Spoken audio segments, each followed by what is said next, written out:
몇 년 전 집안에 아주 큰일이 있었는데요. 그 결과 집안 전체가 아수라장이 되고 말았죠. 제가 문제를 일으킨 건 아니지만 왠지 모르게 제 탓인 것 같아서 마음이 안 좋습니다. 그때 한번 모른 척하고 참아주었다면 조용하게 살 수 있었을까 싶기도 하네요.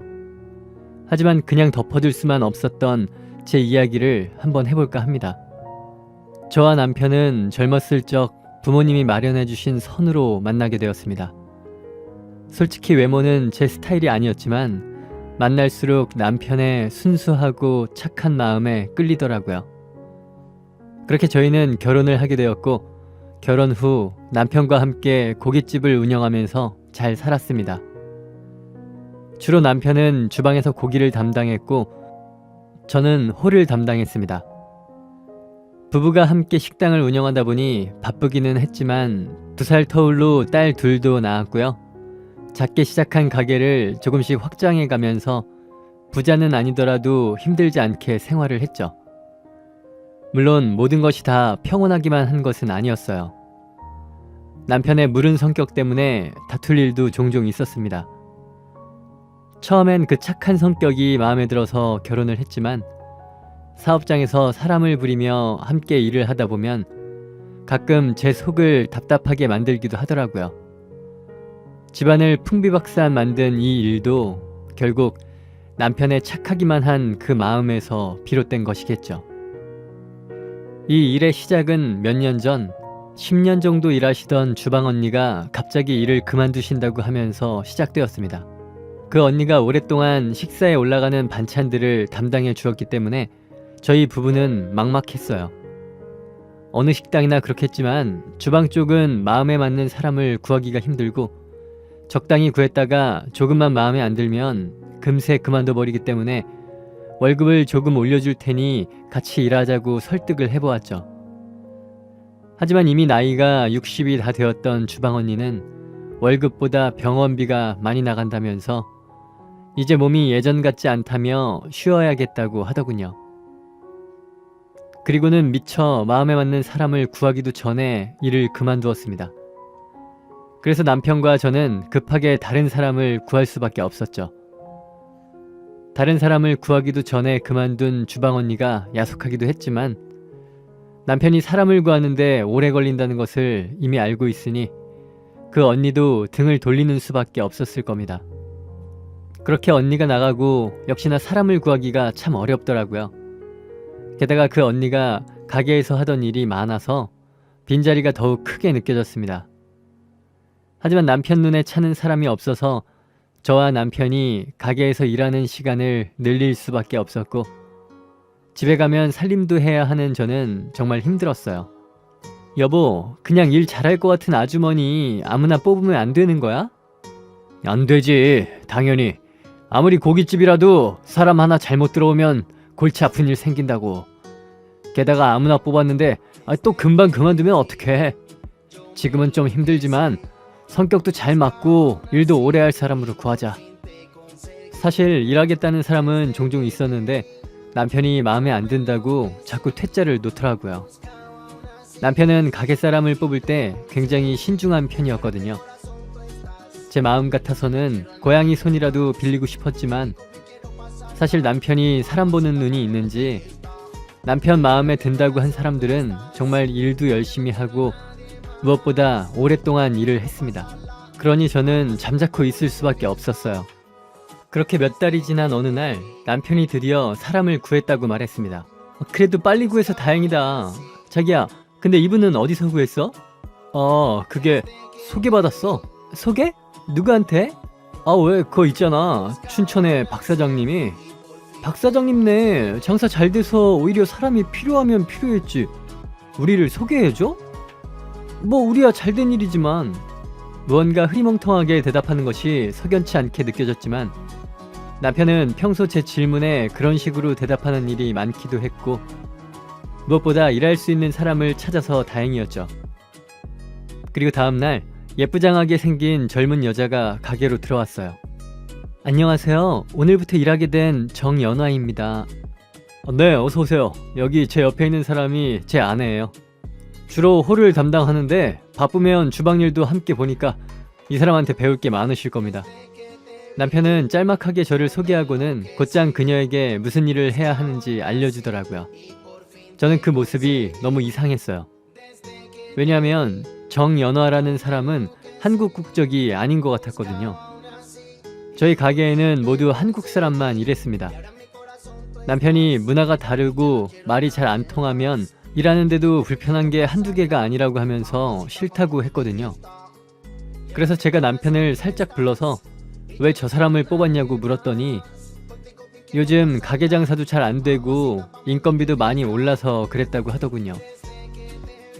본인도 걱정이 되기는 했는데 장사를 오래 한 박 사장이 그런 것도 사람 나름이니 걱정 말라고 했다며 믿고 쓰는 거라고 했어요. 이번엔 한번 외국인 써보자고 하면서요. 그 이야기에 전 너무나 잘 생각했다고 하며 일만 잘하면 되지 국적이 무슨 소용이냐고 남편에게 칭찬까지 해주었습니다. 연아 씨는 생각보다 저희 가게에 빨리 적응했어요. 한국말도 잘하고 착실한 성격이어서 다른 일하는 사람들도 마음에 드는 눈치더라고요. 그런데 문제는 따로 있었습니다. 연아 씨한테는 태어난 지 얼마 안 된 갓난아기가 있더라고요. 게다가 눈치가 있는 건지 없는 건지 가끔 아이 봐줄 사람이 없으면 가게에 데리고 오기까지 했습니다. 처음에는 오죽하면 저러겠나 했지만 빈도가 늘어나면서 이건 아니다 싶었던 저는 결국 연아 씨를 불러 한마디 하고 말았죠. 연아 씨, 여기에 아이를 데려오는 건 좀 아닌 것 같아요. 불도 그렇고 주방도 그렇고 손님들도 왔다 갔다 하는데 아이를 업고 일하는 건 너무 위험해 보이네요. 아이는 데려오지 않는 게 좋겠어요. 사장님, 죄송합니다. 그런데 아이를 돌봐줄 사람이 없어서요. 원래 친한 언니가 제가 일할 때 돌봐주는데 급하게 일이 있다고 안 된다고 하더라고요. 그렇다고 갑자기 일을 쉴 수도 없고 이 갓난아이를 집에 혼자 둘 수도 없어서 데려올 수밖에 없었어요. 정말 죄송합니다. 그렇게 간절하게 사정 이야기를 하는데 저 역시 아이를 키워본 엄마로서 그 마음이 이해가 안 가는 것도 아니었죠. 그리고 꼬물거리는 아이를 보니 너무 귀엽기도 했고요. 사실 저희 아이들은 이미 결혼을 했는데 아직 손주를 못 봐서 그런지 아이 얼굴을 보니 마음이 약해졌습니다. 그래도 다행인 건 아이가 순해서 엄마가 일할 때 잘 울지도 않아서 일하는데 크게 방해되지는 않았습니다. 그러다 보니 어느새 가게 식구들이 다 아이를 좋아했어요. 특히 제 남편이 너무 좋아하더라고요. 가만 보면 저희 아이들이 어릴 때보다 더 좋아하는 것 같았습니다. 아직 손주를 보지 못한 서운함에 그럴 것이다 생각하면서도 한 번씩 유난스럽다는 생각이 들기도 했죠. 그 이유는 남편이 연아 씨의 아이에게만 잘해주는 것이 아니고 연아 씨에게도 잘했기 때문입니다. 물론 다른 직원들한테도 잘해주었지만 연아 씨에게는 몰래 가게에서 파는 고기며 반찬을 저 몰래 챙겨주다가 몇 번이나 걸렸습니다. 여보, 당신 진짜 뭐 하는 거야? 아니 왜 연아 씨한테만 이런 걸 다 챙겨줘? 안 그래도 요즘 장사도 잘 안 되는데 도대체 생각이 있는 거야? 아니 뭐 직원들한테 먹으라고 음식 좀 줄 수도 있지. 왜 그래 야박하게. 그러면 다른 직원들한테도 나눠주던가. 생전 안 그러던 사람이 그러니까 이상하잖아. 심지어 왜 나 몰래 뒤에서 챙겨줘? 불쌍하잖아. 남편도 없이 아이 키우니까 너무 가여워서 그래. 나이도 우리 아이들 또래고 가족도 없이 얼마나 힘들겠어. 얘기 들어보니까 가게에서 식사하는 거로 때우는 것 같더라고. 그 모습을 보면 우리 어머니 같기도 해서 너무 마음이 안 좋아서 그랬어. 미안해 여보. 이제 안 그럴게. 혹시나 남편이 연아 씨한테 이상한 마음이라도 있어서 잘해주나 싶어서 막 쏘아붙였더니 남편이 속마음을 말해주더라고요. 이야기를 들어보니 왠지 남편 없이 자식들을 힘들게 키운 시어머니가 생각나서 그런 것 같았어요. 워낙 남편이 마음이 여리고 주변에 힘든 사람이 있으면 챙겨주는 스타일이라서 더 이상 남편에게 뭐라고 하진 않았습니다. 하지만 문제는 거기에서 끝나지 않았죠. 이후로는 제 귀에 이상한 소리가 들리기 시작했어요. 가끔 연아 씨가 아이를 가게에 데려오면 제가 카운터에서 아이를 봐주곤 했는데 손님들이 자꾸 저한테 손주냐고 물어보더라고요. 그래서 아니라고 하면 이 집 아저씨랑 엄청나게 닮았다고 했어요. 저는 제가 안고 있으니까 오해하시나 보다 하고 별 생각 없이 웃으면서 넘겼는데 심지어 단골들까지 손주냐고 하니 신경이 쓰이는 것은 어쩔 수 없더군요. 그런 이야기를 자꾸 듣다 보니 제 눈에도 남편이랑 아이가 닮은 것 같기도 했습니다. 그러면서도 그냥 우연이구나 하고 넘겼죠. 남편은 결혼 후 단 한 번도 의심갈 만한 행동을 하지는 않았으니까요. 그런데 이상한 점은 거기에서 끝이 아니었습니다. 언젠가부터 가게에서 오랫동안 일한 직원들이 저한테 불만사항을 말하기 시작하더라고요. 아니 사장님 왜 자꾸 저희한테 일을 떠넘기시는 거예요? 그게 무슨 말이야 민정씨. 일을 떠넘기다니. 아니 자꾸 남자 사장님이 연아씨가 설거지 하시거나 무거운 물건 옮길 때 따로 불러서 다른 일을 시키잖아요. 그럼 결국 그런 일은 제가 해야 하고 처음엔 착각인가 했는데 아닌 것 같아요. 어제는 한참 주방이 바쁜데 연아씨한테 편의점 가서 담배 좀 사다 달라고 하더라니까요. 그러면서 둘이 몰래 바람난 거 아니냐고 일하는 사람들끼리 말이 많다고 했어요. 연아씨 아이가 제 남편의 자식이라고까지 한다면서요. 저는 그 말을 전하는 민정씨를 정색하고 나무랐지만 민정씨는 단호하게 그런 사이가 아니면 남자 사장님 연아씨한테 하는 행동들이 이해가 되지 않아요. 남자 사장님이 연아씨 싸고 도는 게 확실하잖아요. 그건 애들 아빠가 연아씨 보면서 우리 시어머니 생각이 나서 그래. 민정씨도 애아빠 성격 알잖아. 저는 화가 난 민정씨를 달래보려 노력했지만 이미 감정이 많이 상했는지 정말 자꾸 이런 식으로 하시면 저 일 그만둘 겁니다 하고 주방으로 들어가 버렸습니다. 민정씨도 우리 가게에서 7년 가까이 일을 해왔지만 이렇게 화내는 것을 처음 봤기 때문에 저는 정말 놀랄 수밖에 없었어요. 그냥 하는 말이 아닌 것 같더라고요. 특히 저는 가게가 바쁠 때는 주방에 안 들어가고 서빙이나 카운터를 보면서 손님을 응대하기 때문에 주방에서 그런 일이 있었는지 전혀 몰랐거든요. 그 이야기를 듣고 신경이 쓰여서 주방을 좀 더 신경 쓰면서 보았는데 민정씨가 말한 게 사실이더군요. 남편은 연아씨가 힘든 일을 할 때 자꾸 따로 불러 다른 일을 시키는 척 연아씨에게 쉬운 일만 맡기고 있었습니다. 저는 제가 직접 그 상황을 보았어도 그저 마음 여리고 착한 내 남편이 연아씨한테 배려해주는 거로 생각했어요. 그래도 직원들이 불만이 있으니까 그냥 넘기면 안 될 것 같더라고요. 그래서 남편에게 집에서 직원이 저에게 했던 말을 해주었습니다. 당신이 연아씨 너무 챙겨주는 것 같아서 직원들이 불만이 많아. 내가 봐도 그런 것 같고 여태 일하면서 불만 한 번 말 안 했던 사람들인데 당신이 좀 조심해야 할 것 같아. 게다가 뒤에서 연아씨 애가 당신 애냐는 말도 돌고 있더라니까. 사실 연아씨와 남편의 사이를 의심하는 건 아니었지만 착한 남편이 이렇게라도 말하지 않으면 행동을 못 고칠 것 같아서 이야기했던 겁니다. 뭐? 그게 무슨 말이야? 연아씨 아이가 내 아이라니.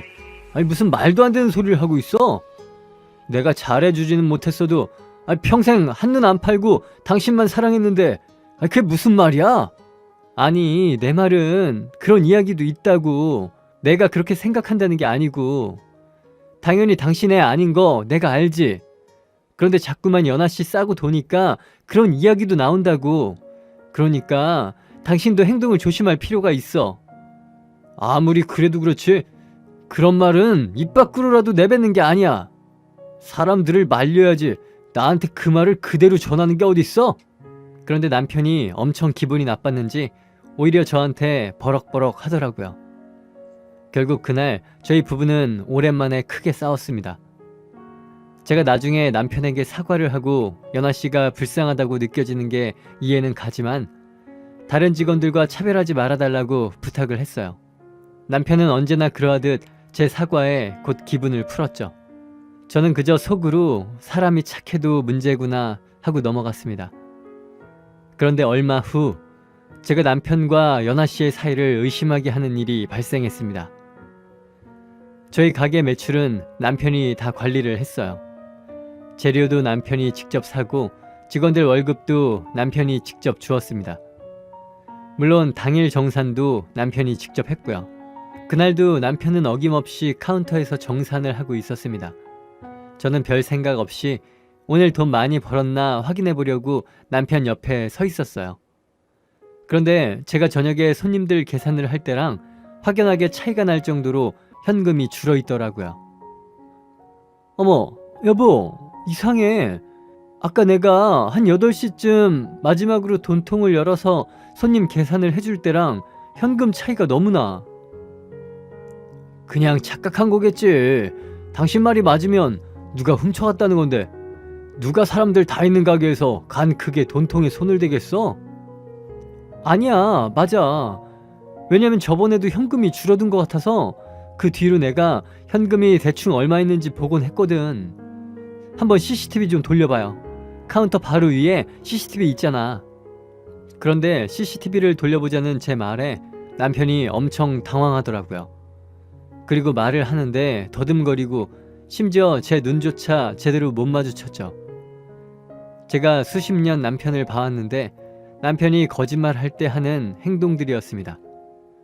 저는 바로 눈치를 채고 엄청 화를 내면서 당신이 돈 훔쳐간 거냐고 소리를 쳤어요.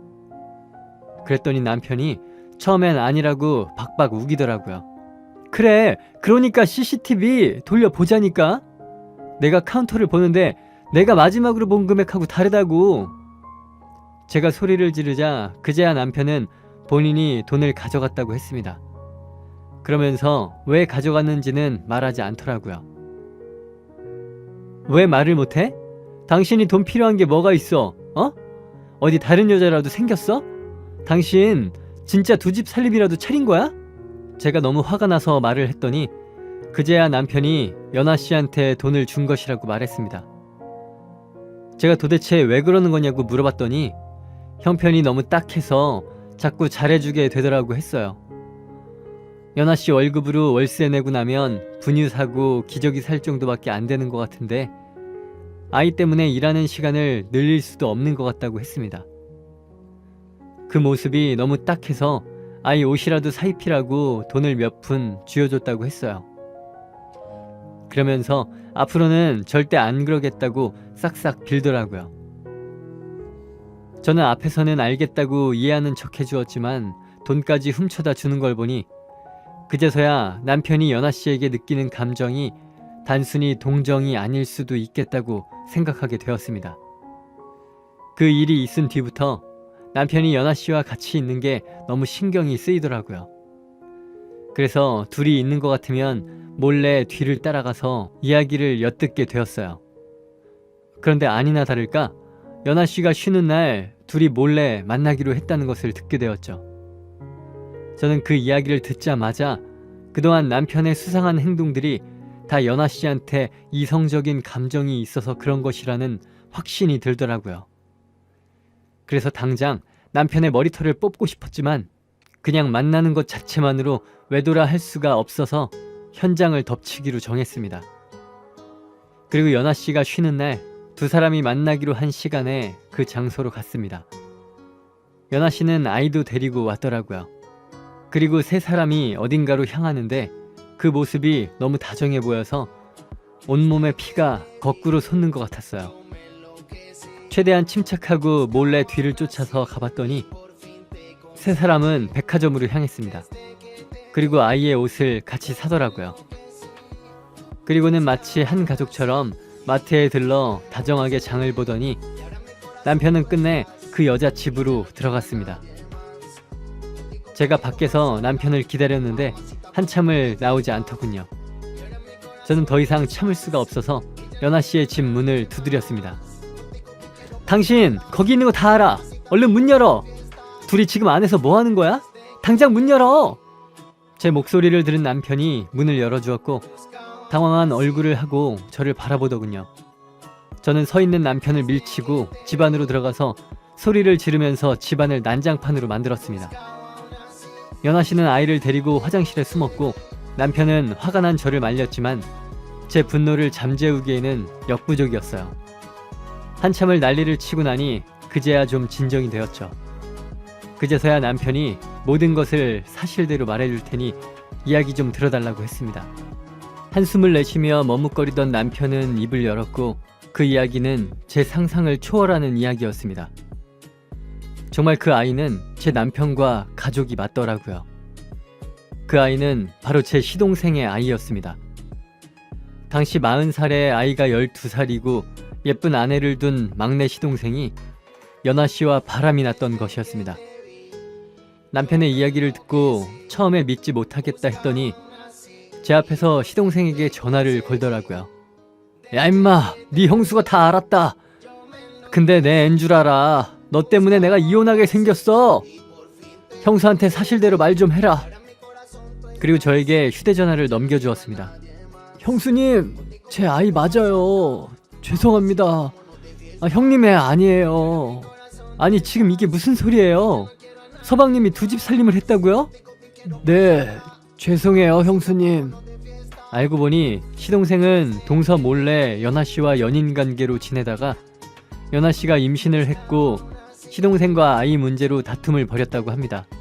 물론 시동생은 연아씨가 낳은 아이가 태어나면 곤란해질 테고 연아씨는 시동생과 같이 살고 싶었을 테니 서로 조율이 될 리가 없었겠죠. 결국 연아씨는 혼자 아이를 낳았고 이후 시동생에게 다시 연락을 한 것이라네요. 이러지도 저러지도 못한 시동생은 남편에게 연아씨를 직원으로 좀 데리고 있으면서 살펴봐 달라고 부탁했다고 그러더라고요. 멍청한 제 남편은 또 거절하지 못하고 부탁을 들어주었던 것이고요. 사실을 다 알고 남편과 집으로 돌아갔더니 집 앞에 시동생이 와 있었습니다. 시동생은 저를 보자마자 무릎을 꿇더군요. 형수님, 제발 한 번만 모른 척 해주세요. 제가 이렇게 빌게요. 서방님, 정말 미쳤어요? 동서한테 끝까지 비밀로 할 생각인 거예요? 이 세상에 영원한 비밀이 있을 것 같아요? 제가 불같이 화를 내니 그제야 아니라고 하면서 본인이 동서에게 다 말하고 용서를 빌겠다고 하더군요.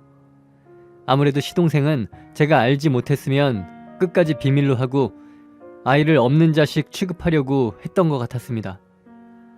전 시동생에게 딱 일주일 시간을 주겠다고 엄포를 놓았습니다.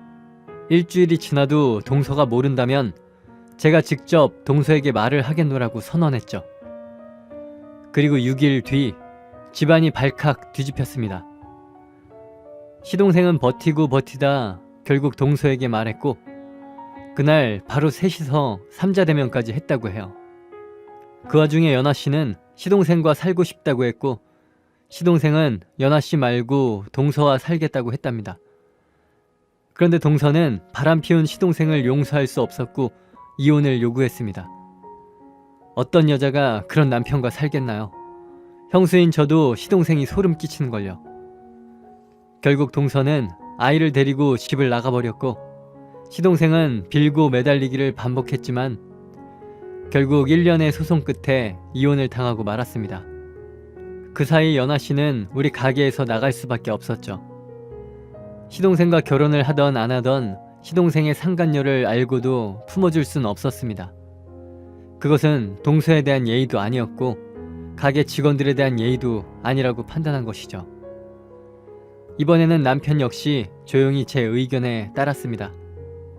그런데 더 기가 막힌 건 끝내 이혼을 당한 시동생이 그제야 연아씨와 결혼을 하려고 했다는 거죠. 그 상황을 보고 듣고 있는데 기가 막히더군요. 아무 말도 하지 않았지만 솔직한 심정으로는 연아씨가 안 받아주기를 바랬어요. 그런데 연아씨 역시 같은 마음이었나 보더군요. 시동생이 뒤늦게 연아씨를 찾아갔지만 그녀는 이미 다른 남자와 결혼해서 함께 살고 있었다네요. 사실 연아씨가 아이를 낳아서라도 시동생과 결혼을 하고자 했던 것은 체류 자격에 대한 문제가 엮여 있는 듯 했습니다. 이후 연아씨가 미안하다고 하며 가게로 한번 찾아왔는데 그때 연아씨 이야기를 조금 들을 수 있었습니다.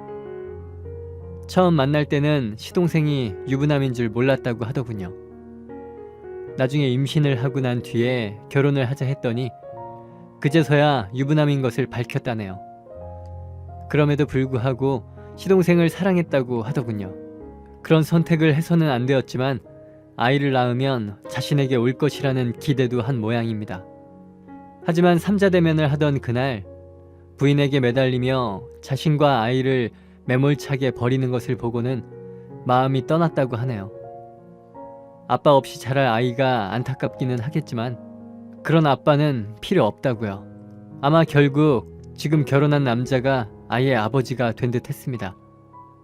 시동생은 그 일이 있고 난 뒤 회사를 그만두게 되었습니다.